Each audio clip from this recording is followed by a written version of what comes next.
Hey everybody, it's your girl Ness of Glamour by Ness, and welcome to my cozy corner here on YouTube, where honestly beauty meets real life. So settle in and let's glow together. Y'all, today is day 12 of my live, and I vow to go live from this day forward. I went ahead, just a quick backstory, to publish the other lives that I completed, along with the days that I missed where I recorded it. And it's not in alignment, and I don't like that. Like, the ADD in me is just going like crazy about that. But there's nothing that I can do other than to get my ish together. Well, enough of that. You guys, you know that I am discussing for the next 30 days my 60-day manifestation cleanse by none other than Armand Wiggins. And he is actually, y'all, about to kick off and launch his cleanse. Now, I think this cleanse is going to be for like 10 months or almost a year. I'm not sure. But if you're interested, go to Armand's, visit his page because he's been talking about it.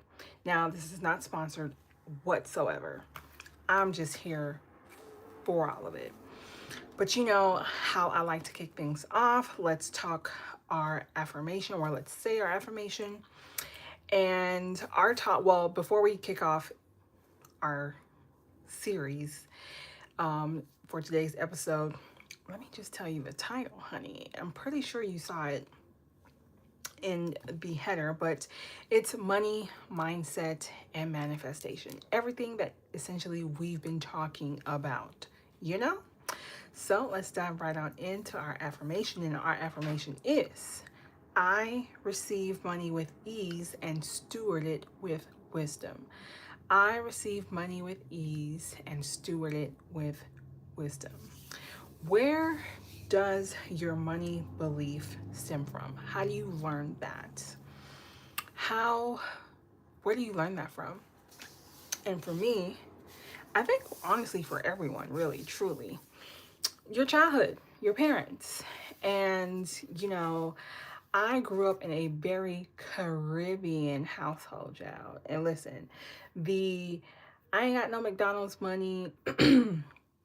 Well, let me just take it back a bit further because that's the more Americanized um, way of scarcity thinking. But for us, it was Dewey. Did my light go out? I knew I should have. I knew I should have charged it. But fret not, I have another one. It was Dewey, Saucepois, and legume or some protein. Okay. And what fast food? What McDonald's? Like, what was that? Hmm? We didn't have that growing up. And, you know, you better not ask for it either because we gonna eat what's right on the stove. Okay? And so, fun fact, I'm a twin. And so it wasn't just me, it was myself and my twin. So, you know, it was an expense times two. And honestly, that's where the scarcity kind of grew, you know, because we were always having to pick and choose what we wanted, or we didn't always get everything that we wanted. And you know, the typical, you know, kids have the Jordans and we were shopping at Payless. And honestly, that really didn't bother me. I didn't really care about that. I didn't really care about labels. Growing up, I just wanted to look good.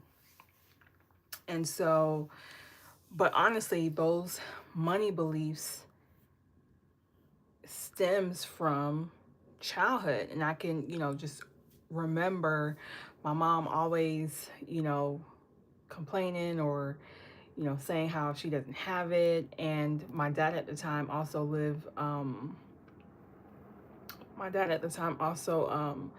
lived in Haiti, and he was trying to fight to get papers to come to the States. And so,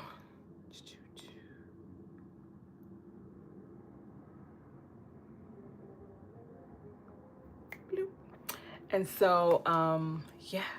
So we struggled, but I have fun, if that makes sense. If that makes sense. But growing up, my parent, because it was really my mom, like, didn't really teach good money habits. I did not have any savvy financial habits. And I will credit like my school, where, they have you, or they have businesses come specifically from banks and discuss opening a checking account and a savings account and this and that, but it was never really in depth, and how that can truly change your trajectory, like, going forward when you're thinking about college and this and that. So college, we relied on FAFSA, books, FAFSA, just financial aid, financial aid, financial aid. So of course, when you have all this money, I didn't know what to do with it, so I spent it on things that I wanted. I didn't think about tomorrow. And so when life started lifing, and I talked about not necessarily the financial aspect of it, but when I talked about manifesting my own car, that's when I had to take a look at my credit, and that was shot. I really had to do a lot of soul searching, but also healing my relationship with money. But that didn't come until much later in life. And honestly, if I'm being completely transparent, it's still something that I am working through. So, scarcity habits that I had to confront: the frivolous spending, clothes that I would buy, like Victoria's Secret, for example. Now I'm dating myself, but Victoria's Secret used to sell clothes, and I used to love their clothes, but I would buy clothes and not even wear them. Hell, to this day, Fashion Nova is like the new Victoria's Secret. And I would buy stuff. I have stuff from Fashion Nova right now, y'all. Right now, that are still in its packaging, and I haven't even worn it. And I'm thinking like, damn, I need something to wear for New Year's. Girl, get your priorities in order. We're back at our mama's house. Thankful. And I still have my house that I'm renting out. However, I'm looking at my finances from a different lens, and realizing how scarcity plays a role in the financial decisions that you make day to day. Hell, I'm having conversations with myself right now, like, girl, you did not need to buy that. You didn't need to buy this. You didn't need any of it. What you need is to pay down these credit cards. And honestly, real talk, that's what I need. What I need is to get a better paying job and stop playing myself and my talents and my skills that I know that I have. And a lot of it is due to poor money management, poor boundaries with money, and a lack of budgeting. And the fear that overwhelms you when you don't want to take a look at your bank account, that is so real, y'all. That is so real. I literally had to practice being nervous and doing it scared, i.e., looking at my bank account and celebrating what's in it, even if it was 3 cents, okay?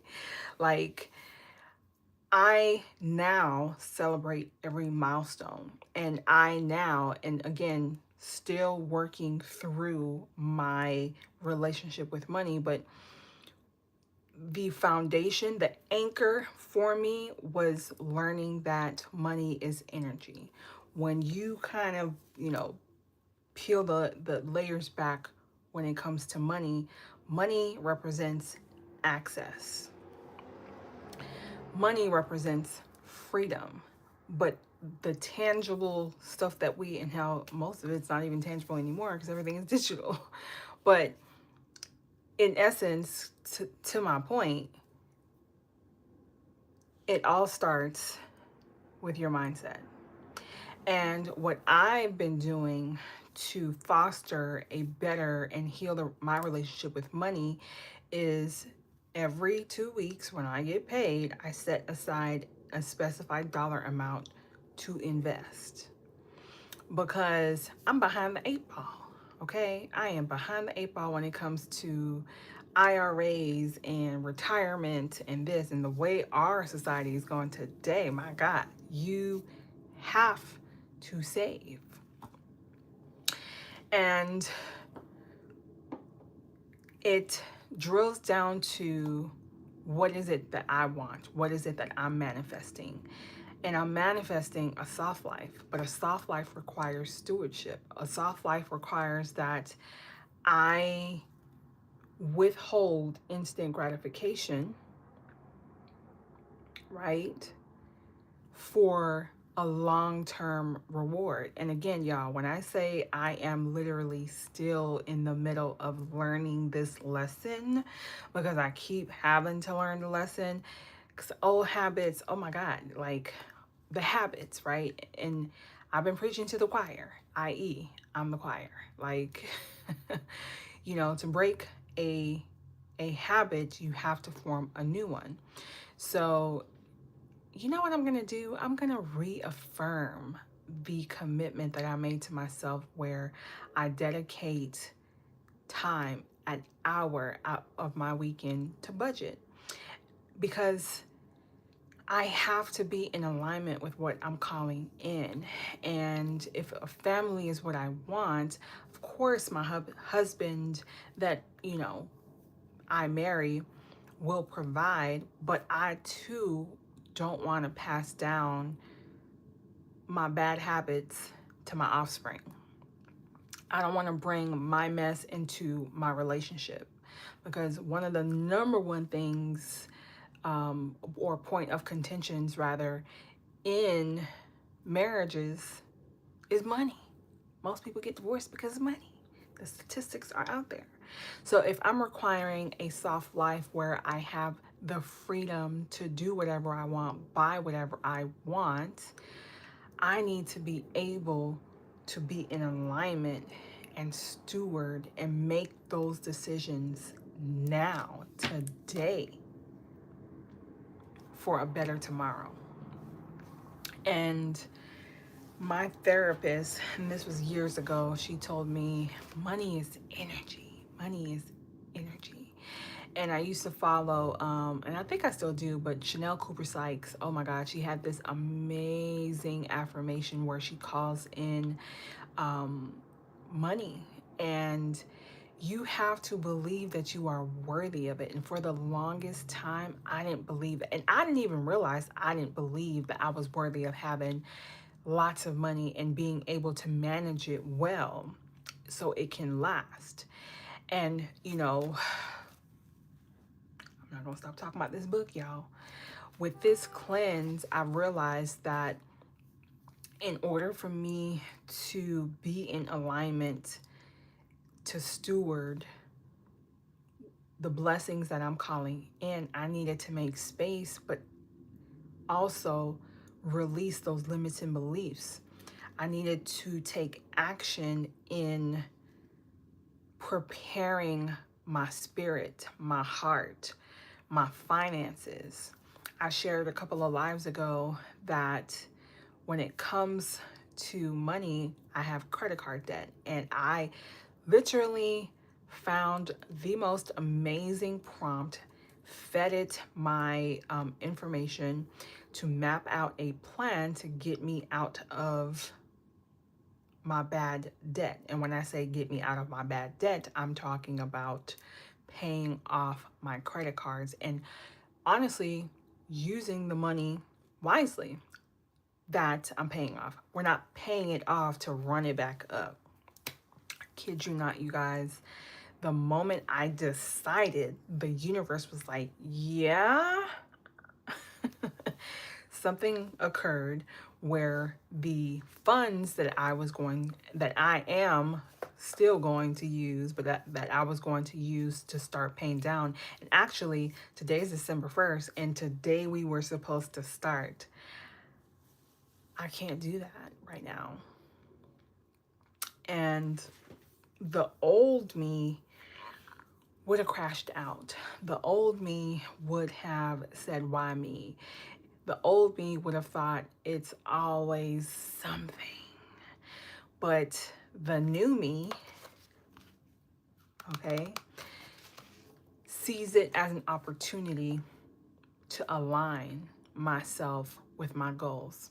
Like, okay, I'm disappointed that it's not happening now, but what can I still do to be in alignment so when it's go time, I'm not starting from a place of just beginning. I can begin to mentally prepare, which this is amazing. Perfect segue into my fourth point, and it's shifting my mindset. I can begin to mentally and spiritually prepare to make those sacrifices. Like, okay, I won't be able to go out and just spend $1,000 to keep my rouge status with Sephora. Whoop-de-doo. But that $1,000 is gonna go towards a credit card bill and pay that down. Whoop-de-doo. So I'm shifting my mindset versus, instead of being in a scarcity mindset or state where I'm panicking, I am in a stable mental state where I can detach from the outcome. I am able to detach and not be married to how. Like, how is it going to happen? When is it going to happen? I just know it's going to happen. All right. And I'm operating from a place of overflow and not fear.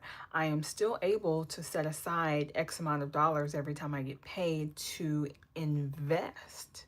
So, yes, I may not be able to put $500 towards a credit card and pay it down today, but I'm able to go into my brokerage account and see what stocks I can invest in. And maybe that's where the money is going to come from to pay down my bad debt, right? And I say bad debt because that's just what it is. You know, credit card debt is bad debt. When you are in, you know, the positive, you've paid off the credit card, you don't have any bad debt anymore. So, yeah, y'all. Money, mindset, and manifestation, they all tie in together. And money is a mind. It really is in your mind. It's how you operate. It's how you go about your day to day, the decisions that you make. Again, decisions, you decide. Money is intangible. Money is energy. You know, tomorrow I can go out and buy a lottery ticket and win millions. And then all of my money problems are gone. I can go out and buy the same lottery ticket and win $10. Well, that's a meal at Chick-fil-A. Is it? Probably not. But I'm gonna get something from Chick-fil-A, you know? So, honestly, what money habit are you trying to improve this month, the month of December? I'm not able to improve upon my bad debt because I have other expenses that require me to shift that revenue elsewhere. But I can definitely continue to work on my mindset. I can definitely continue to work on a budget to paying that off, to paying my debt off and saving more. And so I'm excited. And then, of course, I can start making my conscious sacrifices now. Instead of, you know, if I have somewhere to go and be, instead of going out and buying something, I can go look at the multitude of bags from Fashion Nova that I currently have never worn and wear that. So honestly, I know my abundance is coming. I know my prosperity is here. It is here. It is here. I am so excited. It's making my way to me. And all that I am, well, all that I am worrying about financially is irrelevant. It doesn't exist. My money issues do not exist because my riches are coming to me. They're making their way to me right now as I'm speaking to you, from the spiritual realm to the physical, because I'm a boss bee, okay? And I'm living that soft life. I buy whatever I want, I go wherever I want, when I want, and I love that for me. And you should love it for you too. All right, you guys, let's close this out with our affirmation. And it is, remember at the top, we did say that I receive money with ease and steward it with wisdom. And before I let you go, that's one thing I have been praying for when it comes to healing my relationship with money. And it's to have the wisdom to not repeat the same mistakes, but to learn from them and grow exponentially. And I'm very, very, very excited for me about that. I receive money with ease and I steward it with wisdom. All right, y'all, that is it for today. Don't forget to like and subscribe, and let's keep glowing together. I will see you in my next live. Bye.